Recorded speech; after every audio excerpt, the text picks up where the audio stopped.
My name's Daniel Rossi. I'm 38 years old, and if you ask anyone who's known me since I was a kid, they'll tell you I was born with motor oil in my veins. Cars weren't just machines to me. They were stories, memories, and a living connection to my father. Before we go on, hit like, subscribe, and drop a comment. It helps more than you think, and I'd love to hear your thoughts as you follow this story.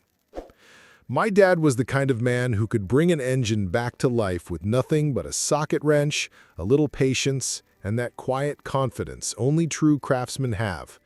Our garage was his kingdom, and I was his shadow, always eager to hand him the next tool or just watch him work. I still remember the first time I stood on a milk crate to see over the fender of a beat-up Mustang he was fixing. The air was thick with the scent of oil and gasoline, and to me, it smelled like home. But one car stood above all the rest in my eyes. The 1967 Shelby GT500. The sleek lines, the deep, throaty growl, the racing stripes that made it look like it was moving even when it stood still. It was perfection on wheels. My dad used to smile and say, "One day, Danny, you'll have one, but it'll be because you earned it." When he passed away unexpectedly when I was 21, that dream became a promise. I wasn't just going to buy that car for me. I was going to buy it for him, for everything he'd taught me, and for every memory we'd built in that little garage. It took years. I worked long, grueling hours in the logistics industry, living modestly and refusing to waste money on things that didn't matter. Every spare dollar went into a savings account labeled simply Shelby. While friends posted photos from vacations and nights out, I was scanning classifieds, auction sites, and collectors' forums, waiting for the right opportunity. 3 years ago, it finally appeared. A midnight blue 1967 Shelby GT500 with white racing stripes, sitting in pristine condition in a collector's storage facility. When I slid into the driver's seat for the first time, I could almost hear my dad's voice. "You did it, kid." That Shelby wasn't just a car. It was a piece of my father I could touch, hear, and feel. It was my years of sacrifice made real, and I treated it like it was worth more than gold, because to me, it was. My mom, a widow for over 15 years, never fully understood the depth of my attachment. She called it an expensive toy. My younger brother Alex, always chasing the next big thing, was fascinated not by the car's history, but by its price tag. I brushed off their comments and jokes about selling it for something useful because I hoped, they knew better. I was wrong. And the moment that proved it was coming faster than I ever could have imagined. Growing up, my family was never wealthy, but we had enough to get by. My dad's passing changed more than just the atmosphere in our house. It changed the balance. My mom, Maria Rossi, had to figure out how to raise 2 boys alone, and I think somewhere along the way, she started seeing Alex as the one who needed the most protecting. I was the older brother, the responsible one, the one who could be left to figure things out on his own. Alex? He was different. He was always chasing dreams, a new business idea, a flashy gadget, or a side hustle that was going to make him rich in 6 months. Most of them never lasted long enough to see the end of the year. When I finally bought the Shelby, I thought maybe it would inspire him, show him what years of discipline and hard work could achieve. But if I'm honest, I think it only made the gap between us more obvious. We had different ways of living. My weeknights were spent fine-tuning the carburetor or polishing the chrome until it caught the sunlight just right. His weeknights were spent meeting friends at bars, talking about the next big thing that was going to change his life. And my mom, she never stopped defending him. If Alex missed work, she said he was burned out and needed a break. If he got into debt, she said he just needed a little help to get back on his feet. And if I ever suggested that maybe he needed to stand on his own, she'd accuse me of being cold or unsupportive. I learned to keep my thoughts to myself. Still, there were moments when we could all be together without tension. Dinners at Mom's house, birthdays, holidays. I'd park the Shelby in the driveway, and without fail, someone in the neighborhood would stop to admire it. Alex would usually be the first to point out, "You know, this thing could sell for a fortune." He'd say it with a grin, like it was just a joke, but I never found it funny. Then came the night that would set everything in motion. It was a quiet Sunday evening in early spring. I'd just come back from a weekend drive through the countryside when my phone buzzed. It was Rick, my friend who owned a well-known classic car restoration shop downtown. "Dan, I've got an event coming up in 2 weeks. We're showcasing some rare builds and restorations. I want your Shelby front and center. It'll draw a crowd like nothing else." I didn't even have to think about it. "Absolutely," I told him. "Just promise me you'll treat her like your firstborn." 2 days later, Rick came by with his truck and trailer to pick up the Shelby. In its place, he left his Pride and Joy Tribute, a near-perfect visual match to mine, but built on a modern chassis, worth a fraction of the real thing. I figured I'd drive it for a week or two until my car came back from the event. That weekend, I stopped by Mom's house for dinner. I parked the Tribute in her driveway, and she didn't seem to notice anything different. Alex came out, beer in hand, and gave the car a once-over. "Still looking good, man. You really ought to think about selling this while the market's hot." I laughed it off as always.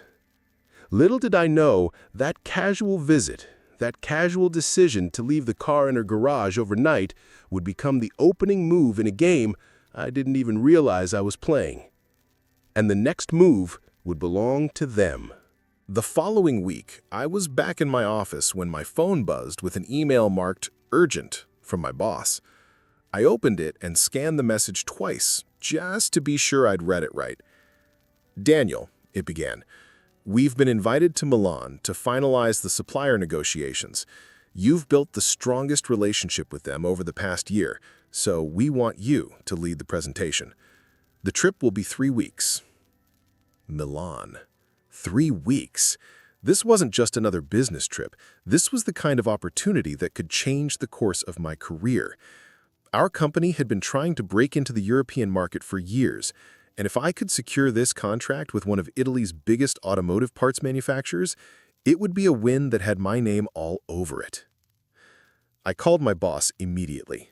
"I'm in," I said, not even bothering to pretend I needed to think it over.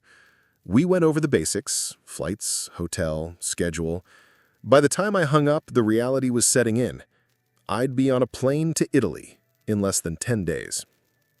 There was just one problem I hadn't considered: the Shelby.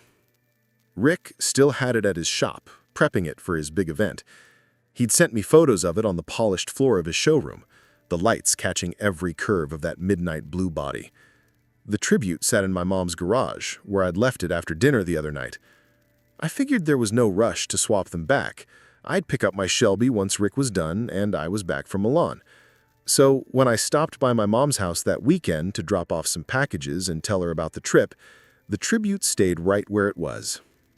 Mom was in the kitchen, apron on, working through a tray of lasagna like she was feeding the entire neighborhood. 3 weeks in Italy, she said, smiling but clearly a little puzzled. That's a long time to be away, Danny. It's worth it, I told her. This could be a game changer for me at work.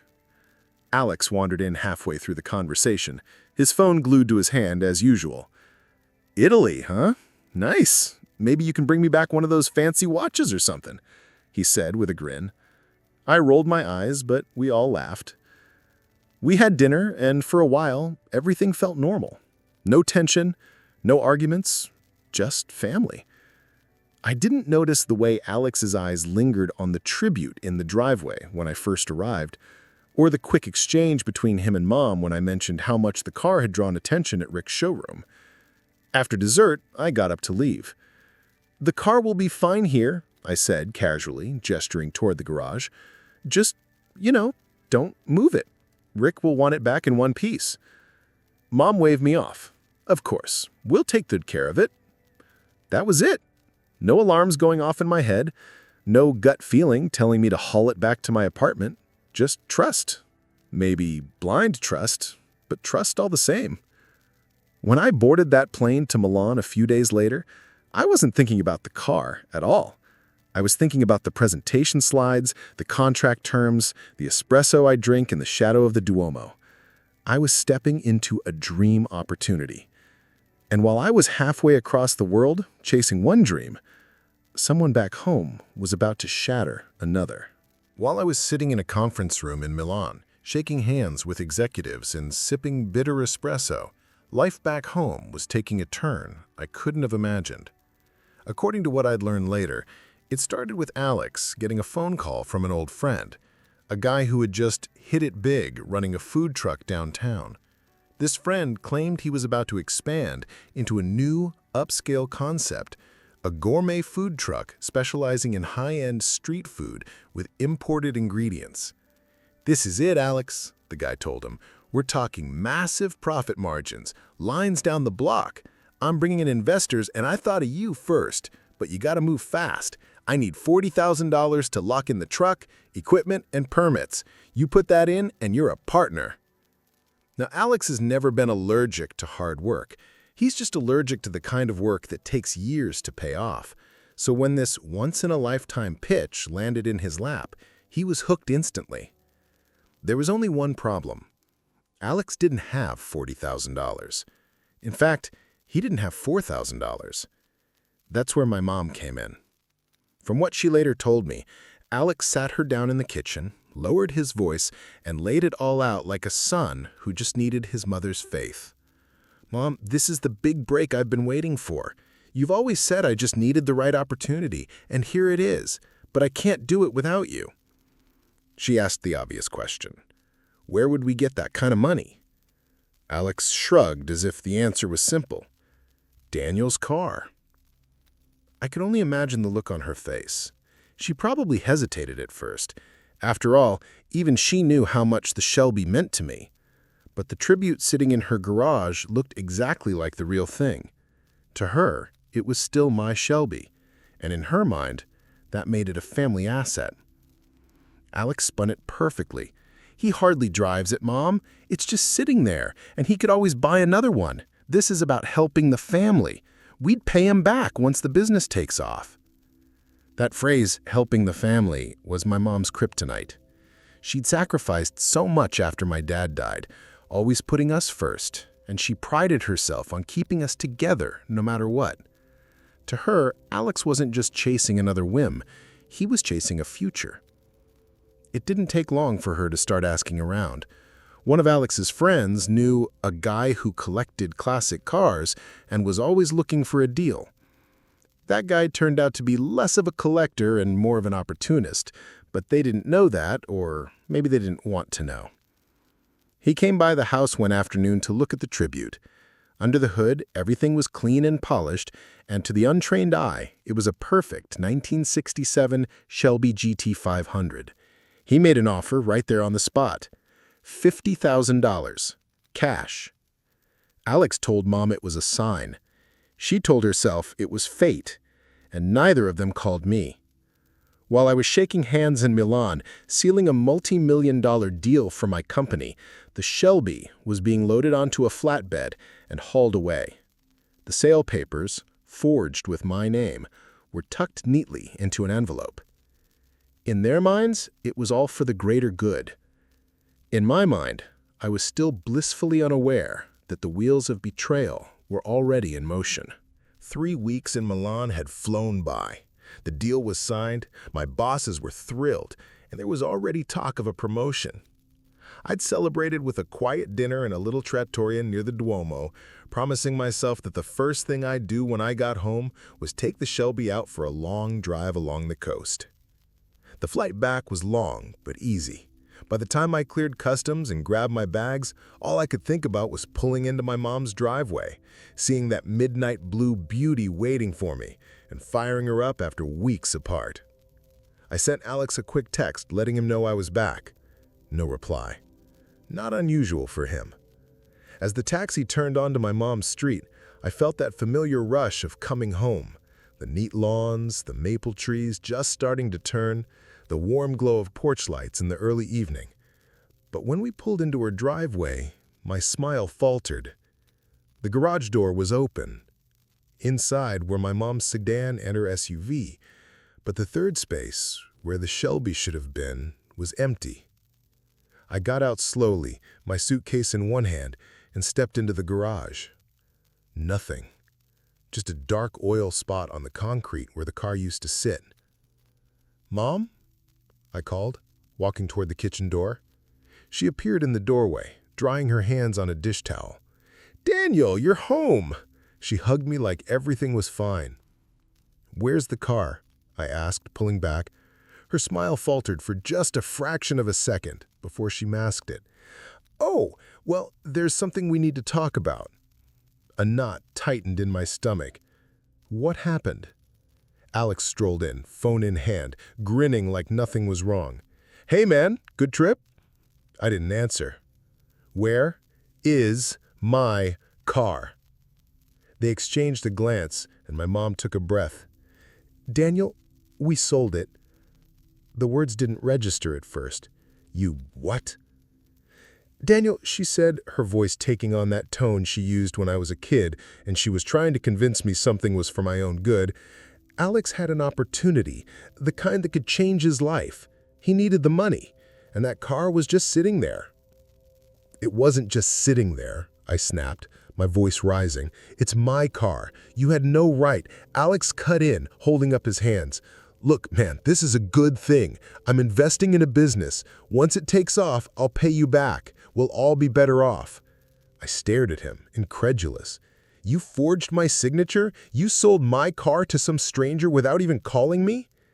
It's not like you can't get another one." That was the moment something cold settled over me.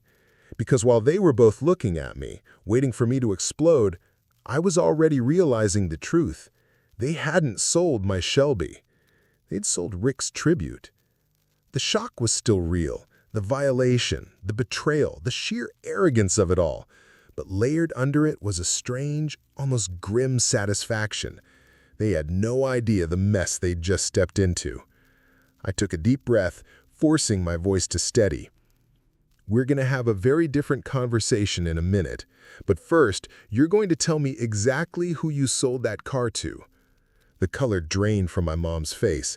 Alex frowned, confused. "Why? What difference does it make?" "It makes all the difference in the world," I said, my mind already turning over the next step. Because now it wasn't just about me. I let the silence hang for a moment, watching them shift uncomfortably.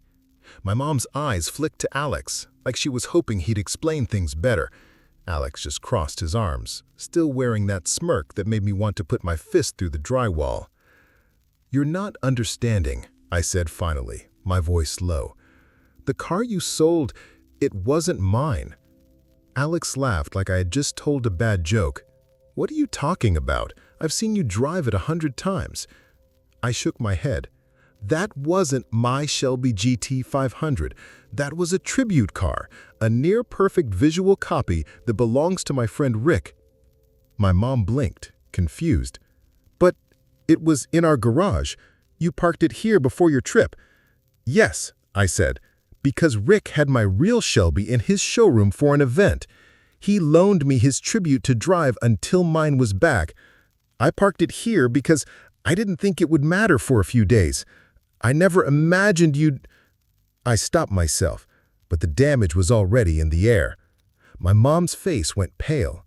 Alex's smirk vanished, replaced with something between confusion and dawning fear. "Wait, so you're saying—" "I'm saying you sold someone else's property without permission. You forged documents with my name on them for a car that doesn't even belong to me. That's theft, fraud, and forgery, Alex. Do you get it now?" As if on cue, the front door opened and heavy footsteps crossed the hall. Rick appeared, still in his work boots, his face set in a tight, unreadable expression. I had called him from the driveway before coming in. He didn't waste time. "Where's my car?" Mom stammered. We thought it was Daniel's." Rick held up a hand. "No, I don't want excuses. I want to know where my car is, and I want it back now." Alex tried to play it cool. "Look, man, we can work this out. The guy we sold it to—" Rick took a step forward, and Alex shut his mouth. Do you understand that what you did is a felony? Grand theft auto? Wire fraud if you got paid electronically? Forgery, that's prison time. His voice was calm, but every word hit like a hammer. My mom's hand went to her mouth. "We didn't mean—" "You didn't mean to get caught," Rick snapped. "There's a difference." I stepped in, keeping my voice steady. "This is how it's going to go. First, you're going to give us the buyer's full name, number, and address. Then you're going to figure out how to come up with the exact amount he paid, plus extra for Rick's trouble, so you can pay him back and get the car returned." Alex bristled. "That's a lot of money." "Not my problem," Rick said flatly. "Do you want it to play business owner? Well, here's the bill." For the first time, Alex looked genuinely rattled. He glanced at Mom, who was clutching the back of a chair like it might keep her from collapsing. I'll get the info," Mom said quietly. "Do it now," I replied. She disappeared into the other room, and I turned to Rick. "Once we know who has it, we go together. I don't want you walking into this alone." Rick gave a single nod. "Good. Because if that guy is shady enough to buy a Shelby for way under market value, he's shady enough to try and make this messy." Alex muttered something under his breath, but I ignored it. My focus was already on the next step. They thought they'd been clever selling off something I'd spent my life working toward, but now they dragged someone else into it, someone who wasn't going to let them off easy. The real fight was about to begin. When I finally stepped into my mother's living room, the air felt heavier than I remembered. The curtains were half drawn, sunlight cutting sharp lines across the floor. My younger brother, Liam, sat slouched on the couch, his eyes flicking toward me and then away. My mother was in her armchair, hands folded tightly in her lap, like she'd been rehearsing what to say. I took a slow breath, letting the silence stretch. It's funny how people think they're in control until someone else stops rushing to fill the gaps. "I'm here to talk about the Shelby," I said evenly, my voice calm. Liam's jaw tightened, but he didn't speak. My mother shifted in her seat. We thought it was yours to do with as you pleased," she began, her tone defensive but cautious. "No," I said simply. "It wasn't mine to sell." I let the weight of that hang in the air. "And it wasn't yours either." She blinked, but I kept my eyes on her. I didn't need to raise my voice. The truth did the heavy lifting. That car belonged to a friend of mine. He trusted me to keep it safe. And you two decided, without asking, to take something that didn't belong to you and sell it off like it was nothing. Liam finally snapped. "We needed the money. You've been gone and Mom's been—" I held up my hand. "You needed the money? Or you just saw an opportunity and took it?" My gaze locked on him, steady, unblinking. "You've been in trouble before, Liam, but this isn't just trouble, it's theft. And not from me this time, from someone who has every legal right to press charges." That landed. I could see it in the way he leaned back, like the couch had suddenly swallowed him. I told myself you wouldn't cross a line this big. I told myself you might have bad judgment, but you wouldn't betray trust this deep. I glanced at my mother, but here we are. She tried to meet my gaze but couldn't hold it. We thought maybe you wouldn't notice, or maybe you just replace it." I let out the faintest laugh, not amused, but sharp enough to make them both still. "You really think you can replace trust or reputation? You think you can just throw cash at the kind of relationships I've built over decades?" I leaned forward, resting my forearms on my knees. My tone dropped, quieter now, forcing them to lean in. "Here's what's going to happen. You're going to tell me exactly who you sold it to. Every detail, name, number, price. And you're going to do it now. Because the longer this goes on, the worse it gets for you." Liam shifted again, but my mother spoke first, voice barely above a whisper. "It was a man from Naples. He offered cash. Liam handled most of it." I turned to my brother. "So tell me, Liam, how much?" His lips pressed together, but I waited. Silence is a powerful thing. It makes people want to fill it.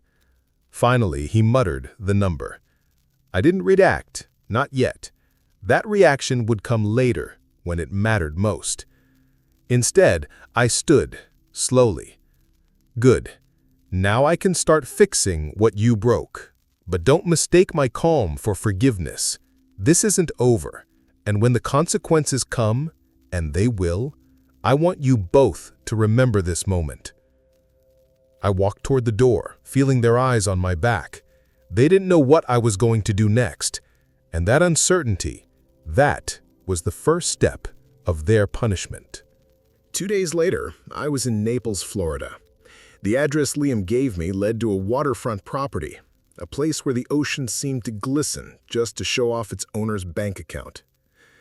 The man who opened the door was tall, tanned, and wearing a linen shirt that probably cost more than most people's rent. "Mr. Dawson?" I asked, keeping my tone polite but direct. "That's me," he said, looking curious. "Can I help you?" "I think you can. I'm here about the Shelby GT500 you recently bought." His brow furrowed for a second, then relaxed. "Ah, the beauty in my garage. I paid good money for that." I nodded. "I'm sure you did.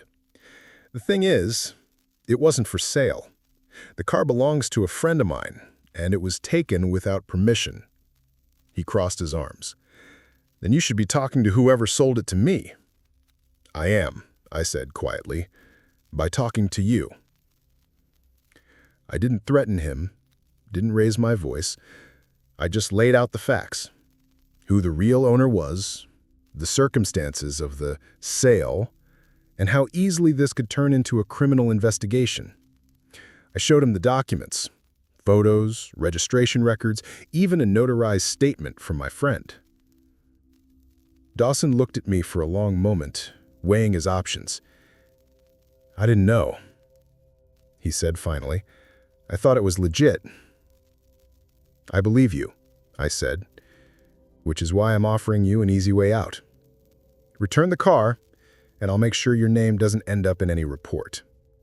Keep it, and, well, the paper trail leads exactly here." It took less than an hour before the Shelby was being loaded onto a covered trailer, bound for my friend's garage. Dawson didn't apologize. Men like him rarely do. But he handed over the keys without another word. Back home, I drove straight to my friend's shop. His face lit up when he saw the car roll in, like a man reunited with a piece of his soul. "I don't know how you pulled this off, but you owe me big. I don't owe you anything, but you might want to keep it somewhere your enemies can't reach." That evening, I stopped by my mother's house. I didn't come to argue. I came to finish it. Liam opened the door, looking like he hadn't slept. My mother was at the kitchen table, a cup of coffee cooling in her hands. "The car is back with its rightful owner. No charges, for now." They both exhaled, maybe thinking they'd escaped. I didn't let them stay in that comfort for long. "But here's the thing," I continued. "This wasn't about a car. It was about trust. You've shown me exactly where I stand in your lives, and it's nowhere I want to be." I pulled an envelope from my jacket and placed it on the table. Inside were copies of the sale agreement, Dawson's contact information, and a short letter. Nothing emotional, just a clear statement that I wouldn't be helping them anymore. "You've made your choices. Now you live with them. And if you ever pull someone else into your schemes, I won't be the one cleaning it up. I'll be the one making the call." I turned and left before they could respond. As I stepped into the cool evening air, I realized something. They might never feel the full weight of what they'd done, but they would remember the silence, the distance, and the fact that when they needed me most, I was already gone. And that, in the end, was the kind of punishment no court could deliver.